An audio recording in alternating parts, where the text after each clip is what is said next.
बच्चों, मैं आशा करती हूँ कि आप लोग अपने घर पर स्वस्थ रहते हुए अपनी पढ़ाई पर पूरा ध्यान दे रहे होंगे। तो बच्चों, पिछली कक्षा में मैंने टेक्स्ट बुक के अंतर्गत चैप्टर 10 बहादुर बेटा पाठ को पढ़ाई थी। तो आज उसी पाठ से संबंधित जो प्रश्न हैं उन प्रश्नों का मैं उत्तर कराऊंगी। तो आप लोग अपने सामने हिंदी टेक्स्ट बुक निकालें, कॉपी निकालें और प्रश्न को अपनी कॉपी में लिख लें पहले, और इसके बाद ही उत्तर लिखें। यानी प्रश्नों को पहले लिखने के बाद उत्तर आपको लिखने हैं, बिना प्रश्न लिखे उत्तर आपको नहीं लिखने हैं। तो पहले मैं मौखिक प्रश्नों पर कुछ बता दूं।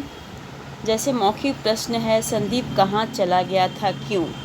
तो संदीप कहाँ गया था? आप इस पाठ को पढ़े हैं। तो संदीप जो है वो बाढ़ पीड़ितों की सहायता करने के लिए गया था। कहाँ गया था वो नदी के पास। संदीप कहाँ गया था? बाढ़ पीड़ितों की सहायता करने के लिए नदी के पास, जहाँ बाढ़ आया हुआ था वहाँ गया था। ठीक है, तो ये प्रश्न है मौखिक प्रश्न, इनका उत्तर आपको नहीं लिखने हैं। और इसके बाद जो दूसरा प्रश्न है, प्रश्न नंबर ख, इसमें आप देखें संदीप के साथ क्या हुआ। तो संदीप के साथ जब वह बाढ़ पीड़ितों को बचा रहा था, उनका मदद कर रहा था, उस दौरान क्या हुआ? उस दौरान जो है वह इसके पैर बाढ़ पीड़ितों को बचाते बचाते वह नदी में गिर गया, और जिस कारण वहाँ जो लोग थे, मौजूद थे, स्वयंसेवी संस्था के लोग, वे सभी मिलकर उसे बचाए। यानी बाढ़ पीड़ितों को बचाते बचाते वह नदी में गिर गया था।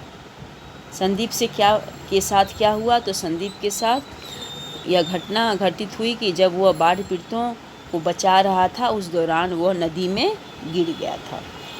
रेड क्रॉस की किस स्तर की संस्था है? तो अब इसमें क्या लिखोगे बच्चों? रेड क्रॉस जो है वो विश्व स्तर की यह संस्था है। यानी विश्व स्तर की यह संस्था रेड क्रॉस को माना जाता है। जहाँ भी किसी तरह की प्राकृतिक आपदाएं होती हैं वहाँ ये लोग मदद करते हैं। तो अब आप जानेंगे प्रश्न नंबर 2। तो सबसे पहले आप चैप्टर का नाम लिखें, बहादुर बेटा। चैप्टर नंबर है 10। और इसके बाद प्रश्न नंबर 2, प्रश्न का शीर्षक लिखें, निम्नलिखित प्रश्नों के उत्तर लिखिए। तो ये शीर्षक पहले लिख लें। इसके बाद प्रश्न नंबर क, कुलदीप घबराया हुआ क्यों था? उसने माँ को क्या बताया? तो इसमें बच्चों 2 प्रश्न जुड़ा हुआ है। पहला प्रश्न है, कुलदीप घबराया हुआ क्यों था? उसने माँ को क्या बताया? प्रश्न लिख लिया आप लोग। अब हम लोग क्या करेंगे? उत्तर लिखेंगे। उत्तर लिखें। उत्तर क क्या होगा? कुलदीप बहुत घबराया हुआ था क्योंकि पास के गांव में तूफान आया हुआ था। उसने माँ को बताया कि नदियों में बाढ़ आ गई है, चारों तरफ हाहाकार मचा हुआ है, गांव के गांव पानी में बह गए हैं, सैकड़ों आदमी मर गए हैं। अब यहाँ पर बच्चों ये शब्द जो है वो टाइपिंग करते समय मिस्टेक हो गया है। उसने माँ को बताया, यहाँ पर ह जो है वो टाइपिंग करते समय आ गया, तो आप अब ह हटाकर ब लिख दीजिएगा। माँ को बताया, ठीक है। तो आप उस शब्द को सुधार लीजिएगा। टाइपिंग करते समय यह मिस्टेक हुआ है, शब्द जो है वो ह आ गया है, तो आप ह हटाकर ब लिखिएगा। उसने माँ को बताया। तो ये थोड़ा ठीक से आप इसको ठीक कर लीजिएगा। ये टाइपिंग करते समय ये मिस्टेक हुआ है, तो इसको आप लोग लिखते समय सुधार लीजिएगा जिस तरह से मैं बता रही हूँ। फिर से मैं उत्तर को दोहरा देती हूँ। कुलदीप बहुत घबराया हुआ था क्योंकि पास के गांव में तूफान आया हुआ था। उसने माँ को बताया। अब यहाँ पर शब्द क्या होगा? बताया। लेकिन वह वहाँ पर ह हटाया शब्द आ गया है, तो आपको ह हटाकर सिर्फ ब लिख देना है, तो वह शब्द बन जाएगा बताया। ठीक है, तो उसको आप सुधार लीजिए, इसके बाद ही आप लिखिएगा। बताया कि नदियों में बाढ़ आ गई है, चारों तरफ हाहाकार मचा हुआ है, गांव के गांव पानी में बह गए हैं, सैकड़ों आदमी मर गए हैं। यह उत्तर हुआ। ठीक है, अब अगले प्रश्न पर ध्यान दें। प्रश्न नंबर ख। कुलदीप किस हुक्म का पालन करने की बात पर जोर दे रहा था? इससे कुलदीप के चरित्र की कौन सी विशेषता उभर कर आती है? कुलदीप किस हुक्म का पालन करने की बात पर जोर दे रहा था? इसमें भी देखो बच्चों, दो प्रश्न जो है वो जुड़े हुए हैं। तो पहले आप प्रश्न को लिखें, प्रश्न को लिखने के बाद ही आप उत्तर लिखेंगे। तो प्रश्न लिख लें। प्रश्न लिखने के बाद मैं उत्तर पढ़ती हूँ। कुलदीप गांव में दिए इस हुक्म को पालन करने पर जोर दे रहा था, जिसमें कहा गया था कि जिसके पास जो कुछ है वह बाढ़ पीड़ितों को देकर उनकी सहायता करे। जो युवक स्वस्थ हों वे वहां जाकर लोगों को बचाने का काम करें। इससे यह पता चलता है कि कुलदीप में समाज सेवा की भावना भरी हुई है। फिर से मैं उत्तर को पढ़ देती हूँ। कुलदीप गांव में दिए हुए हुक्म को पालन करने पर जोर दे रहा था, जिसमें कहा गया था कि जिसके पास जो कुछ है वह बाढ़ पीड़ितों को देकर उनकी सहायता करे। जो युवक स्वस्थ हों वे वहां जाकर लोगों को बचाने का काम करें। इससे यह पता चलता है कि कुलदीप में समाज सेवा की भावना भरी हुई है। तो यह उत्तर हुआ बच्चों प्रश्न नंबर ख का। तो आप उत्तर लिख ले पहले। अब अगले प्रश्न की ओर हम बढ़ेंगे। प्रश्न नंबर ग। माँ और मधुर कुलदीप को क्या सुझाव दे रहे थे? बच्चों, मैं एक ज़रूरी बात साथ ही साथ बता देती हूँ कि लाइव क्लासेस के साथ साथ आप ऑनलाइन क्लासेस भी अटेंड करें रेगुलर। और दूसरी बात, जब भी मैं प्रश्न उत्तर कराती हूँ चैप्टर से संबंधित, तो उस दिन आप उस चैप्टर का प्रश्न ज़रूर करें। आप जिस दिन मिस कर जाएंगे तो फिर आपको प्रश्न उत्तर करने में परेशानी होगी और फिर आप उस पाठ को आप वो प्रश्न जो है वो समय पर नहीं कर पाएंगे। तो इसलिए इन बातों का ध्यान दें। ऑनलाइन क्लासेस भी आपको अटेंड करने हैं और जो भी चैप्टर वाइज आपको पढ़ाया जाता है या आपको प्रश्न उत्तर कराए जाते हैं चैप्टर से संबंधित, उन प्रश्न उत्तर को आप कॉपी में अपने पास लिखकर रिकॉर्ड रखें। चैप्टर वाइज ये होना चाहिए। तो इन बातों को ध्यान दें। आप अपनी कॉपी में क्लास वर्क और होमवर्क, जो होमवर्क दिए जाते हैं उन्हें भी करने हैं। मैं सभी चैप्टर के जो शब्दार्थ होते हैं उन शब्दार्थ को लिखने के लिए बोलती हूँ होमवर्क के रूप में। तो आपको शब्दार्थ लिखने हैं। शब्दार्थ लिखने के बाद उन्हें याद भी करने हैं। जो प्रश्न उत्तर मैं करा रही हूँ उसे तो आपको याद करने ही हैं, साथ ही साथ जो शब्दार्थ हैं उसे भी आपको याद करने हैं। तो ये ध्यान में रखें और चैप्टर वाइज हर चैप्टर में जो प्रश्न उत्तर हैं या शब्दार्थ हैं उन्हें आप कॉपी में करते जाएं चैप्टर नंबर को देकर। तो और साथ ही साथ प्रश्न के साथ ही उत्तर लिखें, ये भी ध्यान रखें।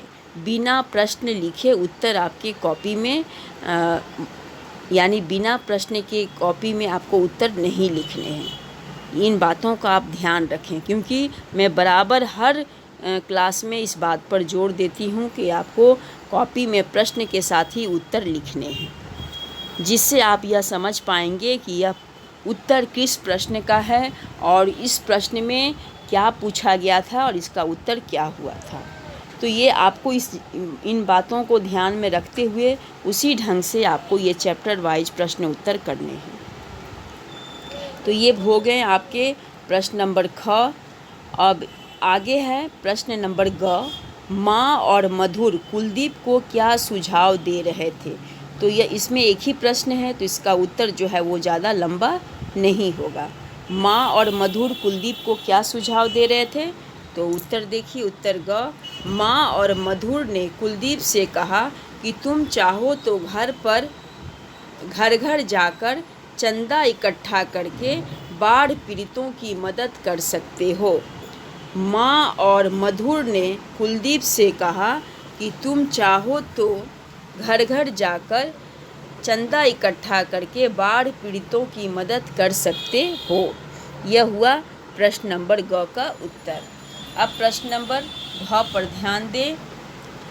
माँ संदीप के किस व्यवहार से खुश थी? प्रश्न को लिख लिए। प्रश्न लिखने के बाद अब हम उत्तर लिखेंगे। तो उत्तर पर ध्यान दें। संदीप अपने पिता की तरह समाज की सेवा कर रहा था। उसके इस व्यवहार से माँ बहुत खुश थी।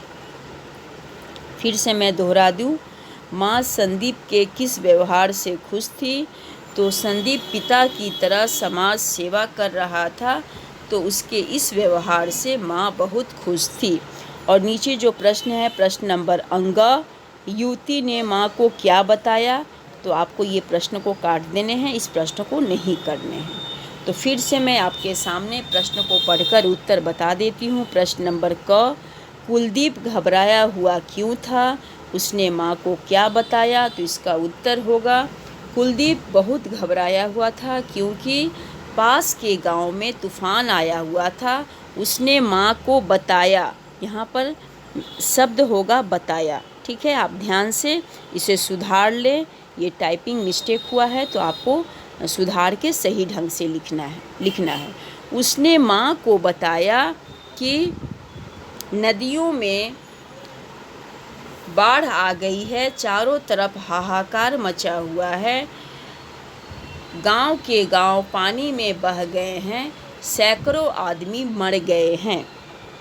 प्रश्न नंबर ख, कुलदीप किस हुक्म का पालन करने की बात पर जोर दे रहा था? इससे कुलदीप के चरित्र की कौन सी विशेषता उभर कर आती है? अब इसका उत्तर होगा, कुलदीप गांव में दिए हुए इस हुक्म को पालन करने पर जोर दे रहा था, जिसमें कहा गया था कि जिसके पास जो कुछ है वह बाढ़ पीड़ितों को देकर उनकी सहायता करे। जो युवक स्वस्थ हों वे वहां जाकर लोगों को बचाने का काम करें। इससे यह पता चलता है कि कुलदीप में समाज सेवा की भावना भरी हुई है। प्रश्न नंबर ग, माँ और मधुर कुलदीप को क्या सुझाव दे रहे थे? माँ और मधुर ने कुलदीप से कहा कि तुम चाहो तो घर घर जाकर चंदा इकट्ठा करके बाढ़ पीड़ितों की मदद कर सकते हो। प्रश्न नंबर घ, संदीप अपने पिता की तरह समाज की प्रश्न क्या है? प्रश्न नंबर घ में माँ संदीप के किस व्यवहार से खुश थी? तो इसका उत्तर क्या होगा, संदीप अपने पिता की तरह समाज की सेवा कर रहा था। संदीप अपने पिता की तरह समाज की सेवा कर रहा है, उसके इस व्यवहार से माँ बहुत खुश थी। तो बच्चों, इस पाठ में बहादुर बेटा पाठ में आपने पढ़कर क्या समझा?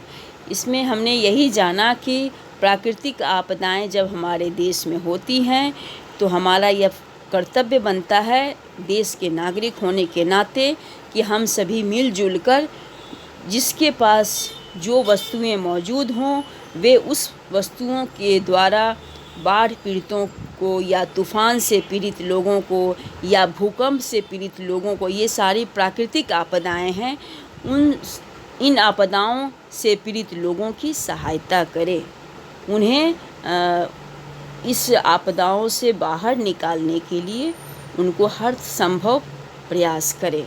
ये देश के नागरिक होने के नाते हमें इन बातों को ध्यान में रखते हुए अपना कर्तव्य निभाना चाहिए, जो कि इस पाठ में बहादुर बेटा पाठ में हमने जाना कि किस तरह संदीप जो बच्चा अपने पिता और चाचा की तरह समाज सेवा की भावना रखते हुए वह बाढ़ पीड़ितों की सहायता की और वह अपनी जान को जोखिम में डालकर लोगों को बचाने का काम किया, जिस कारण जो भी वहाँ पर मौजूद लोग थे, समाज सेवी संस्था के लोग या और सभी मौजूद लोग, उसकी सहायता की। जब वह नदी में गिर गया था तो सभी उसकी मदद भी किए। तो ये सभी बातें जो हैं वो इस पाठ में हमें जाना। तो इसलिए बच्चों, मैं इस बात को संक्षिप्त में अभी बताई ताकि हमें इन बातों का भी अपने जीवन में स्थान देना चाहिए एक देश के नागरिक होने के नाते। तो यहाँ पर बच्चों प्रश्न नंबर 2 में 5 प्रश्न दिए हुए थे। मैंने 4 प्रश्न आपके सामने उत्तर के साथ रखें और 5वां प्रश्न जो है प्रश्न नंबर अंग, उसे आपको नहीं करने, उसे आप काट दें। अब अगले प्रश्नों की तरफ बढ़ें। प्रश्न है किसने किससे कहा, वो है प्रश्न नंबर 3। तो आप लिखें, पहले हेडिंग लिखें किसने किससे कहा, हेडिंग लिख लिए। इसके बाद आप कथन लिखें, कथन मतलब वाक्य। प्रश्न नंबर क है चर्चा तो आज हमारे स्कूल में भी हो रही थी, यह कथन है, यानी यह कथन किसने कहा और किससे कहा। तो आपको कॉपी में कथन लिखने हैं और उसके बगल में किसने कहा उसका उत्तर अब लिखिए। तो उसका उत्तर क्या होगा, उसका उत्तर होगा मधुर ने माँ और कुलदीप से कहा। किसने कहा, तो मधुर ने कहा। किससे कहा, माँ और कुलदीप से कहा। ठीक है। अब प्रश्न नंबर ख, इसे आप लिखें, इनके कथनों को लिखें। मैं छोटा हूँ तो क्या, मैं भी बहुत कुछ कर सकता हूँ, यह कथन किसने कहा था। तो इसका उत्तर आप लिखें कुलदीप ने मधुर से कहा। आप लिखेंगे कुलदीप ने, किसने में क्या होगा उत्तर, कुलदीप ने, और किससे कहा, तो मधुर से कहा। ठीक है। प्रश्न नंबर ग, जिंदगी भर वे भी यही करते थे, कभी चैन से नहीं रहे। अब इसका उत्तर आप लिखें माँ ने कुलदीप से कहा। माँ ने किससे कहा, कुलदीप से कहा। प्रश्न नंबर घ, जो दूसरों की रक्षा करते हैं भगवान उनकी रक्षा करता है। अब यह कथन किसने कहा और किससे कहा, तो यह कथन मधुर ने माँ से कहा। यह कथन मधुर ने माँ से कहा। तो यह हुए प्रश्न नंबर 3 के उत्तर। आपको कथन लिखकर ही उत्तर लिखने हैं और प्रश्न नंबर 4 ये आपको नहीं करने हैं। प्रश्न नंबर 5, सही कथन के आगे सही का चिन्ह और गलत के कथन के आगे गलत का चिन्ह लगाइए। ये शीर्षक लिख लीजिए कॉपी में, नंबर दीजिए प्रश्न नंबर 5 और प्रश्न नंबर 4 को काट दीजिए, इसे आपको नहीं करने हैं। तो प्रश्न नंबर 5 का पहला प्रश्न क्या है, क, माँ घर में मधुर की प्रतीक्षा कर रही थी। तो यह कथन सही है, नहीं। तो यह कथन क्या है, गलत है। तो आप क्या लगाइएगा, गलत का निशान। ठीक है। मास्टर जी ने असहायों की मदद करने को कहा, क्या यह कथन सही है, तो हाँ, यह कथन सही है। मास्टर जी ने असहायों की मदद करने को कहा, यानी बाढ़ पीड़ितों की, तो वो असहाय ही थे ना, तो इसके नाते यह कथन सही है। चारों ओर नुकसान अकाल के कारण हुआ, क्या यह कथन सही है, नहीं। यह कथन गलत है। किसके अनुसार हुआ था, बाढ़ के कारण। चारों ओर नुकसान किस कारण हुआ था, बाढ़ के कारण। लेकिन यहाँ क्या बता रहा है कि अकाल के कारण हुआ, तो यह कथन गलत है। कुलदीप सबसे छोटा था, यह कथन सही है, हाँ, यह कथन क्या होगा, सही है, यानी इसमें आप सही का चिन्ह लगाएंगे। आज़ादी की लड़ाई चाचा और पिता ने लड़ी थी, क्या यह कथन सही है, तो हाँ, यह कथन सही है। तो ये हुए। अब इस पाठ में जो शब्दार्थ दिए गए हैं उन शब्दार्थ को आपको लिखने हैं उनको याद करने हैं और ये जो प्रश्न उत्तर मैं कराई हूँ इस प्रश्न के भी उत्तर को आपको याद करना। अब देखिए नीचे मैं वर्कशीट दी हूँ, वर्कशीट को भी आपको करने हैं। वर्कशीट में कुछ मैं प्रश्न, अंदरूनी प्रश्न जो है यानी इनसाइड क्वेश्चन उसे मैं दी हूँ, तो उसको भी आपको करने हैं और ये नॉलेज के रूप में है ताकि आप जान सकें, इस पाठ को समझ सकें। तो पहला क्या है, ये संक्षिप्त उत्तर आपको देने हैं। संदीप के छोटे भाई का नाम क्या था? संदीप के छोटे भाई का नाम क्या था? तो उत्तर क्या होगा? कुलदीप। ठीक है। प्रश्न नंबर ख, संदीप कहाँ गया था? तो संदीप नदी के पास गया हुआ था जहाँ बाढ़ आया था। ठीक है। क्या होगा? संदीप कहाँ गया था? तो नदी के पास। इसके बाद प्रश्न नंबर ग, कैंप कहाँ लगा हुआ था? कैंप कहाँ लगा हुआ था? तो कैंप जो है वह स्कूल में लगा हुआ था। इसका उत्तर क्या होगा? कैंप कहाँ लगा हुआ था? कैंप स्कूल में लगा हुआ था। ठीक है। अब प्रश्न नंबर घ पर ध्यान दें। इसमें भी पूछा जा रहा है।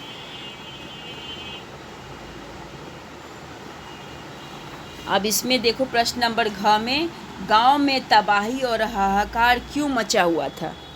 गांव में तबाही और हाहाकार क्यों मचा हुआ था? बाढ़ के कारण। उत्तर क्या होगा? बाढ़ के कारण।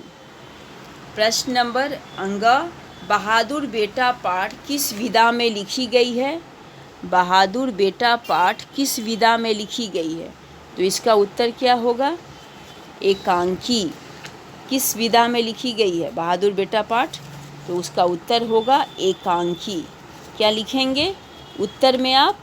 तो उत्तर में आप लिखेंगे एकांकी, यह उत्तर होगा। ठीक है। अब नेक्स्ट प्रश्न पर ध्यान दें। प्रश्न नंबर, बहादुर बेटा किसे कहा गया है? तो बहादुर बेटा संदीप को कहा गया। उत्तर क्या होगा? संदीप को। बहादुर बेटा किसे कहा गया है? संदीप को कहा गया है। बहादुर बेटा पाठ से हमें क्या सीख मिलती है? बहादुर बेटा पाठ से हमें क्या सीख मिलती है?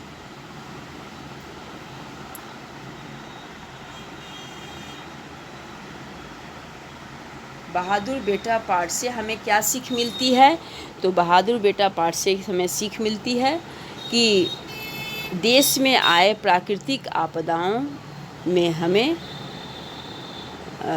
मदद करनी चाहिए, लोगों की सेवा करनी चाहिए। ठीक है। तो एक बार मैं फिर से इन प्रश्नों को दोहरा दूं। प्रश्न क है, संदीप के छोटे भाई का नाम क्या था? उत्तर होगा कुलदीप। संदीप कहाँ गया था? नदी के किनारे। कैंप कहाँ लगा हुआ था? कैंप स्कूल में लगा हुआ था। इसके बाद गांव में तबाही और हाहाकार क्यों मचा हुआ था? बाढ़ के कारण। और बहादुर बेटा पाठ किस विधा में लिखी गई है? उत्तर होगा एकांकी। और बहादुर बेटा किसे कहा गया है? संदीप को। बहादुर बेटा पाठ से हमें क्या सीख मिलती है? देश में आए प्राकृतिक आपदाओं में हमें एकजुट होकर मदद करनी चाहिए, लोगों की सेवा करनी चाहिए। तो इस तरह से बच्चों यहाँ पर जो मैं प्रश्न नंबर अंग में स्पेस जो है वो छूटा हुआ है, तो उससे वहाँ आप सही ढंग से उत्तर जो मैं बताई हूँ, ये इन प्रश्नों के साथ आपको उत्तर भी लिखने हैं। तो ये ध्यान में रखेंगे। जो भी मैं प्रश्न वर्कशीट में दी हूँ, ये प्रश्न पाठ से संबंधित हैं और वह इनसाइड क्वेश्चन हैं, और उन प्रश्नों का मैं उत्तर भी आपके सामने रख दी। तो आप इस तरह से अपनी कॉपी में क्रमानुसार प्रश्न को लिखकर उत्तर लिखेंगे। और ध्यान रहे, प्रश्न के साथ ही उत्तर लिखने हैं। जो गृह कार्य दिया गया है, जो होमवर्क दिया गया है, होमवर्क क्या है? शब्दार्थ लिखना है, याद करना है और वर्कशीट में दिए हुए प्रश्नों को प्रश्नों को लिखकर इनके उत्तर भी लिखने हैं। ये भी आपको उसी कॉपी में करने हैं जिस कॉपी में आप प्रश्न उत्तर लिखते हैं, यानी जिस कॉपी में आप हिंदी के प्रश्न उत्तर करते हैं उसी कॉपी में आपको ये वर्कशीट्स में लिखे हुए प्रश्नों का भी उत्तर लिखना है। और पाठ से संबंधित किसी भी प्रकार का कोई भी आपको डाउट हो, कोई संदेह हो या कुछ आपको जानकारी लेना हो तो आप लाइव क्लासेस में मुझसे आप पूछ सकते हो, अपनी डाउट को क्लियर कर सकते हो। तो इस पाठ से संबंधित जो भी मुख्य बातें थी बच्चों वो मैं आपके सामने रखी, प्रश्नों को पढ़कर मैं उत्तर बताई और चैप्टर से संबंधित जो ज़रूरी बातें थी उसे मैं आपके समक्ष रखी। तो मैं आशा करती हूँ बच्चों कि आप मेरे कहने अनुसार यानी कथनानुसार उसी तरह आप अपनी कॉपी में प्रश्न उत्तर लिखेंगे।